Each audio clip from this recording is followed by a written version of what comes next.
Sabah İslamabadda bir görüş nəzərdə tutulur. Oradan da deyir ki, İranın infrastrukturunu bir saata məhv edərik. Bunu necə şərh edə bilərik, necə ola bilər? Zahir Bey, bundan önce bir programımızda dedi ki, Trump ne dese ta hiç kim ciddiyyət almayacaq.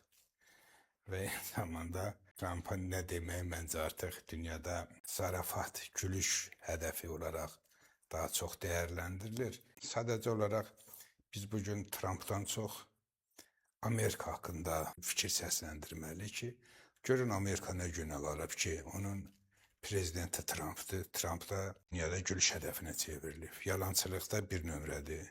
Amerika gör hardan hara gəldi. Və Amerika haqqında yaranmış mifik obraz birdən-birə sönməyə başladı. Heç bir cazibəsi qalmadı. Amerikanın B2'si, B52'si, uçaqları, F-35'ləri dünyada belə bir obraz yaratmışdı ki, Amerika istənilən yeri istədiyi zaman işğala məruz qoya bilər. Çox güclüdür.